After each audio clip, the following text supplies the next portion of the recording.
Hey everybody, this is Jen. Welcome to the homestead and welcome to the channel. So this video is a little bit overdue, but the weather has been so crazy. I haven't been able to put a video out lately. So today we are going to be taking a walk through the garden spaces just to show you what's going on this time of year. It's the beginning of June here in central Michigan, zone 5B for those who wonder. And the weather has been crazy here. We've had 90-degree temperatures in May, which is just crazy, and no rain. We haven't had rain for I think over a month now. So things are really starting to dry up, and I have to water the garden almost daily just because it's been so hot and so dry. But I'm gonna go ahead and show you what the garden spaces are looking like right now, and hopefully give you some inspiration for what you can do with your garden. So follow me along right here on Garden Jen's Journey.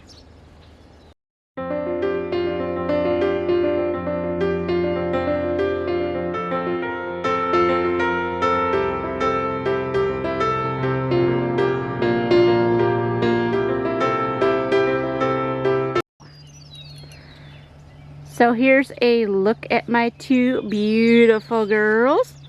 One is an Australian cattle dog, which is Autumn. And this is an Australian shepherd, and her name is Andy. Okay, so we are in what is my original garden space. This is the garden area I've had for the last almost 9 years now that we've been on this property. So we have our medicinal bed has really taken off a lot of stuff growing in here. It's really starting to look like a forest, which is kind of cool. I kind of love that ecosystem where things just grow wildly and naturally. And I do have some weeds in here and stuff. Most of them I'm okay with. There are a few that I will have to pull out, like the grasses, and we do have some black bindweed in here. And there's another one I can't remember right off the top of my hand that I actually have to remove because it's invasive and it's harmful to our plants here. Over here is my flower bed area, my perennial area as far as my roses, and my irises are just starting to bloom. I got a couple roses here. One is doing pretty good. It's a brand new one. And then the one back there, it's got a cage around it because it's limping along. I will be giving them some organic fertilizer to give them a boost and help them a little bit. Like I said, it's been a really tough year, very hot, very dry. So they're kind of hurting right now. And then I have some horehound that I planted in the back. I was gifted a bunch of horehound, so I got them planted there. I did a lot of weed whipping yesterday, which is why there's grass and debris just laying around. And I will rake that up after it's had time to wilt, and it'll all go in my compost bin. So one of the things that you'll notice about my garden areas, especially those that are not mulched right now, and mulch is expensive. I'm in an area that I cannot get free wood chips because I'm out in the boondocks. So we actually have to pay to bring wood chips in, and that's quite costly. So right now my ground's kind of bare, which is why there's a lot of weed growth. A lot. You can see I've got a carpet here. And most of these I'm okay with because a lot of it is plantain. You see this plantain here. This is plantain. And this is a wild edible, and it's a medicinal herb. And I'm okay with it growing because it's really not an issue. I also have some wild lettuce that's growing. I have some lamb's quarter that's growing. And those ones I'm okay with. They're easy to pull out when they start getting a little bit bigger anyways. The ones that I'm not okay again with are like the black bindweed. That's a weed that grows like crazy and it starts strangling your crops. You'll notice I also have a lot of milkweed. We are in an area where the monarch butterflies migrate. So one of the things that we do as gardeners, those who care about the ecosystem anyway, is if we have milkweed, we let it grow, because milkweed is what the monarchs eat and what they lay their eggs on in order to reproduce. So it's very important to have that milkweed growing. And yes, it's considered a weed. It's called milkweed. But, you know, for the ecosystem, some weeds you just have to let them be, because they're part of the ecosystem for a reason. The same with this mallow. I used to pull this mallow like crazy until I did some research on it. And it's actually a great ground cover if you just let it be in an area that you're not really doing anything with. And it helps protect the ground. So I've got a bunch of mallow that's growing here and in some other places. And I'm just letting it alone because it's doing its job of protecting the ground. Now this grass here, this is a different story. I have a couple different grasses, and this one is kind of a bad one to have in the garden too. I don't know the name right offhand, but it puts in little rhizomes that can spread almost as bad as quackgrass can, which I deal with that as well. But that's one I'll pull eventually as well. But other than that, my garden's really taken off. The elderberries are really filling in nicely. My grapevines are starting to grow. These guys are about 4 years old here. I did lose some to the frost that we've had because, again, here in Zone 5B in Michigan, the general rule of thumb from eons of farmers and things like that is not to plant anything until after Memorial Day here in Michigan, just because the weather is so wacky. And right before Memorial Day, we had 2 days of freezing temperatures. And so when we had the warm spell, you know, a lot of stuff started growing, including grapevines and things like that.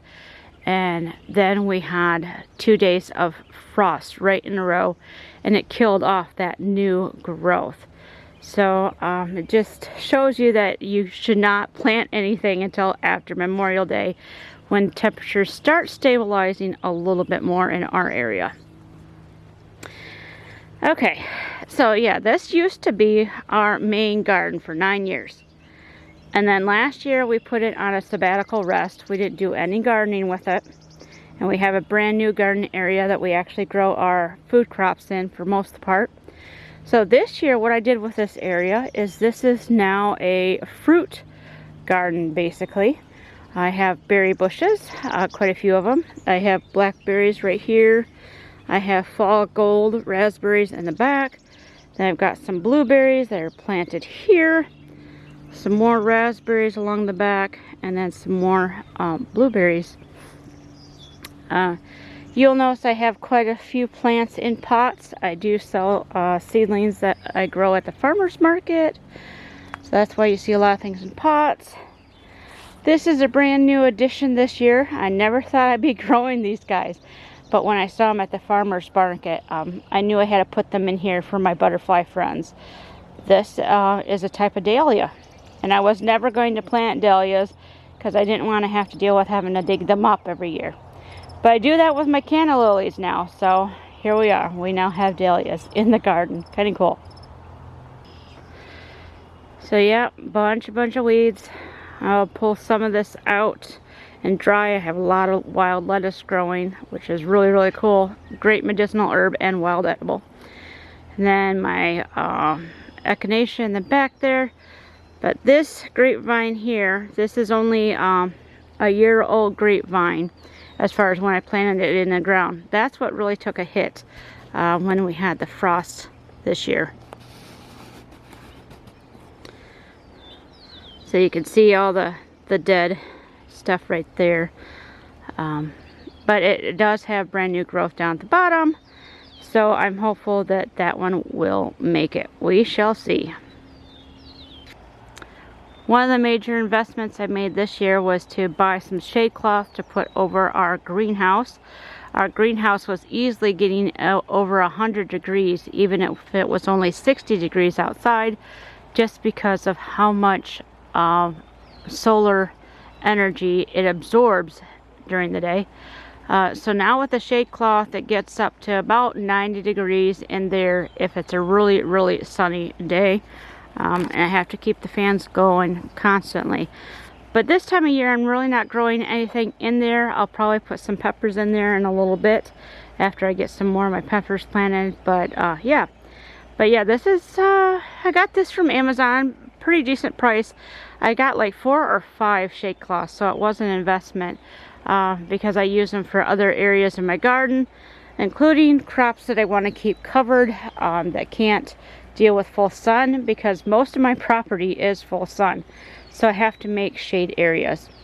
Underneath this part, this is my lettuces, and they're doing really good.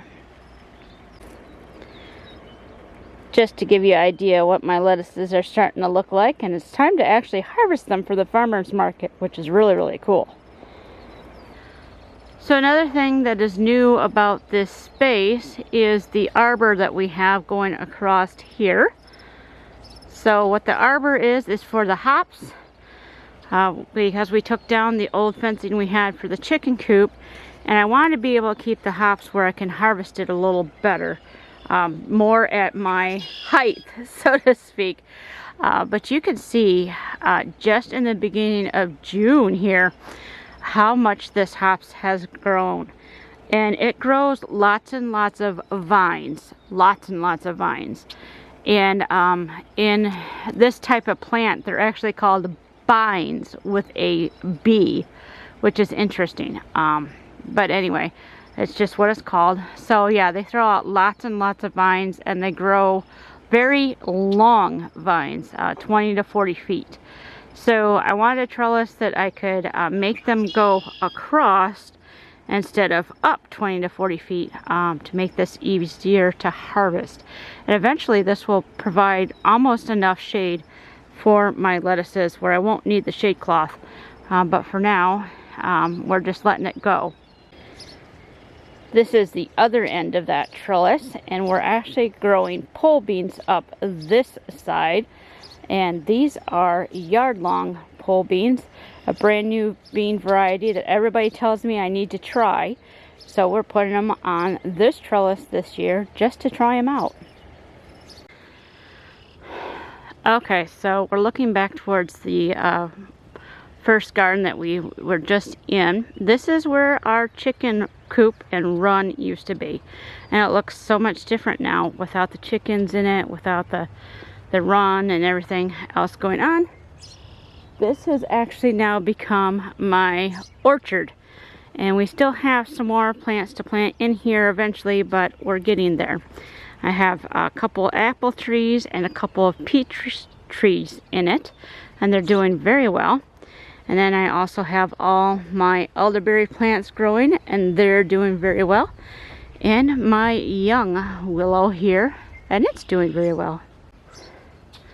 Tucked back in my elderberry bush area, I have some of my larger pots that I have some herbs and some strawberries in. And I actually also have some narrow leaf plantain tucked in pots. The narrow leaf plantain is a great plantain for medicinal purposes. It has more of the healing compound than the larger variety. Both are still good, but when I saw these big clumps of the narrow leaf, I had to dig them up and put them in my pots because where they were growing was not a good area, but I wanted to save them. So yeah, so they're tucked back here as well. Okay, so that is the first part of the garden and what it's looking like. Let's go out to the big bad garden and I'll show you what it's looking like right now. So this is my comfrey plant. It's put out some beautiful blooms, which the bees are absolutely enjoying. Let me see if I can zoom you in on one of our bee friends. So absolutely enjoying the blooms. Alright, so this is our main garden area now. It is also our market garden. This is where we're growing lots of produce, not only for our family, but also for the farmers market. So it's still a work in progress. Still got quite a few things to plant, but I would say we're at least halfway there. So right here, I have kale and kohlrabi growing. Yes, we deal with weeds. My garden is not a pristine garden. So, you know, if your garden looks like this, don't worry about it. You know, it happens to everybody. Not everybody has an immaculate garden. But yeah, so we have kale and kohlrabi growing.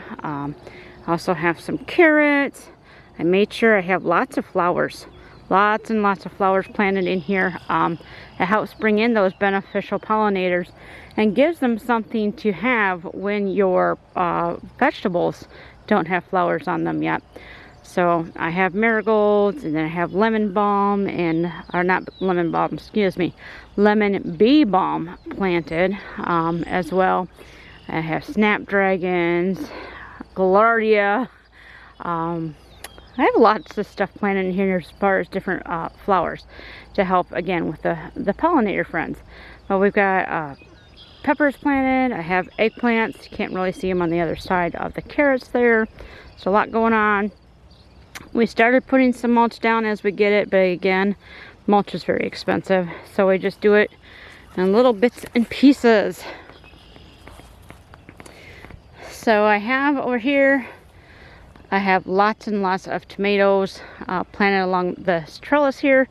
I did have originally a shade cloth up here, and I was trying to do spinach and tatsoi mustard, but because it got so hot, they both bolted. So I'm growing the tomatoes along here instead. I do have the tatsoi and the spinach still here though, because with them bolting, I'm going to collect those seeds and then plant them again in the fall. In this row, I have beans planted on both sides here next to the trellises. They're Tom's Thumb beans, I think is what they are. They're the ones that actually don't need a trellis because they grow more as a tall bush than a vine. But I have them planted next to the trellis just in case it needs a little extra support. And then I'll be growing other things along the trellis when the peas are done. I'm going to be planting beans, especially on the back side here, that will grow once the peas are done, basically. Okay, so in the garden area, I do have quite a few beds that are marked off where I have things planted. And it's hard to see right now, but they're actually planted pretty tightly in here to get the most bang for the space buck, so to speak. This area here is dragon's tongue beans, and I have some that are older than others because I've been doing succession planting with them. So I have some older ones in the front on that front side, and then these ones are just starting to pop through. So these beds are approximately 4 feet wide because you can reach them, reach across on both sides in order to harvest. Next to that, I have another bed. This one's about 3 foot wide just because I didn't have quite 4 foot space here. But these are all radishes, and I have to go through today and start thinning them out a little bit. This area here on the back side of my tomato trellis, these are all beets.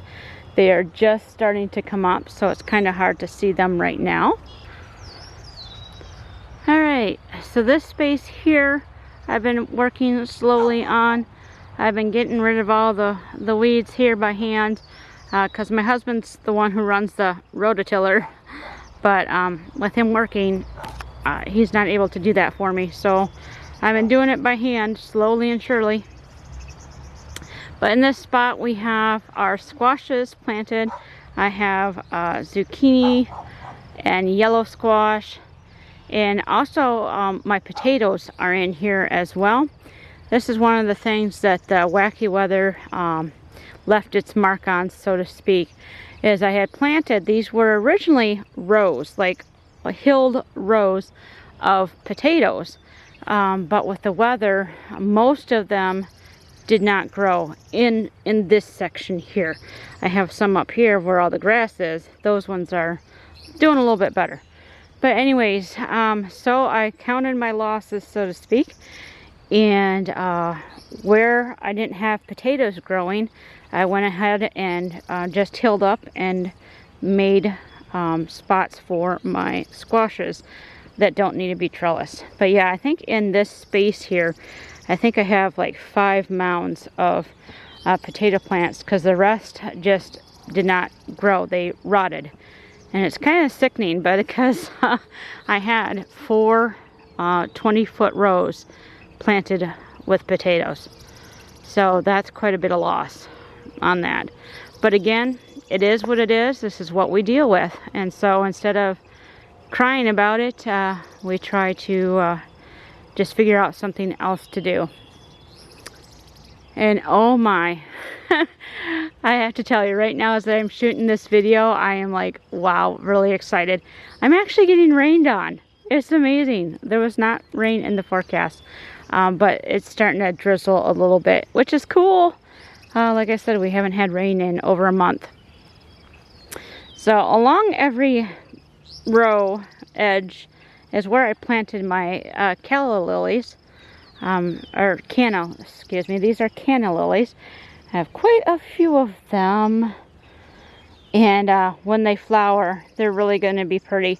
Has some really cool colors this year. So yeah, noisy birds. But yeah, this area here, these ones were planted earlier than these ones. And so they had time to get established, I guess, before the weather really did a number on them. So I have quite a few more potato plants actually growing in these 2 rows than the other ones. But still, I lost quite a bit as well. Again, it is what it is, right? With gardening, sometimes things just happen overnight. It's really cool. So, like I said, I've been watering my garden about every day because it's been so dry. But coming in here right now, I can see the fruits of my watering labor, so to speak. The corn has actually popped out of the ground overnight. This was not like this yesterday. So really cool. Some more peppers. These are my cayenne peppers. They're all planted here. I kept them away from my sweet peppers because I don't want them making each other different flavors, if you know what I mean. So they're here by themselves. On this trellis at the very end, I only have a couple things planted so far. Some of my seedlings aren't big enough to plant yet, but this is where I have my Dalcata squash planted. And one of the things that I learned this year, and I'm putting it into practice, is with all of my squash, I am planting borage next to it. Because borage is supposed to keep away the squash bug and the squash vine beetle. So we shall see. So on the north side of our garden, we have these poles sticking out of the ground. And these poles represent trees. There are trees planted all along this back edge here, and this will eventually grow to be a windbreak against the northern winds, because the northern winds get pretty hectic here, as do our westerly winds. So yeah, we got baby trees planted all along the back edge here, and eventually you will be able to see them and not the poles, but I don't expect that for a couple of years. This is another area that's kind of a work in progress, a surprise kind of patch, if you will. Last year I had planted some currants I got us from friends, and these ones are red currants. And I was like, okay, cool, I've got some currants.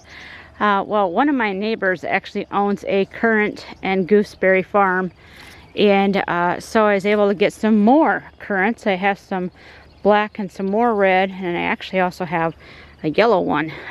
So I needed a spot to plant them, so we put them at the end of our garden space here.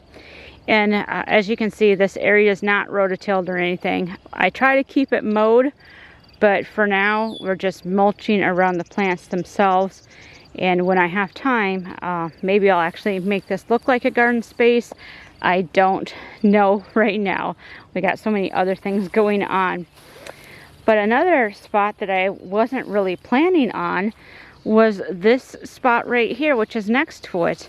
A friend of mine dug out all of her different varieties of roses because they weren't doing well in her yard, and she gifted them to me.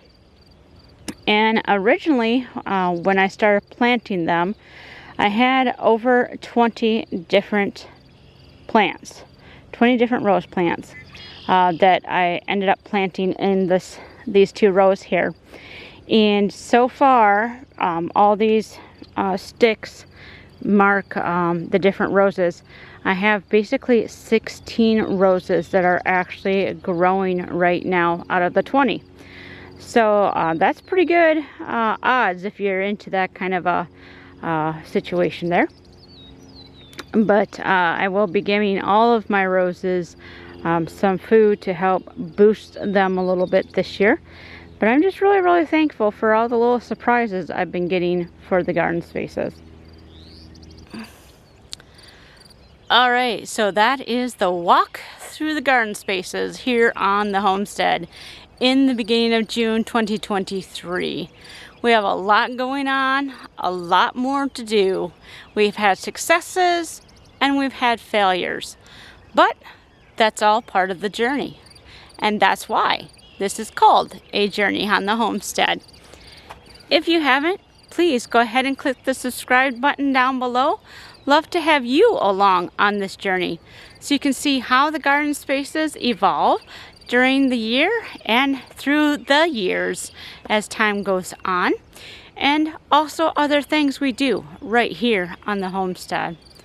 And as always, I hope wherever you are, you're wonderfully blessed. So until next time, everybody, bye-bye.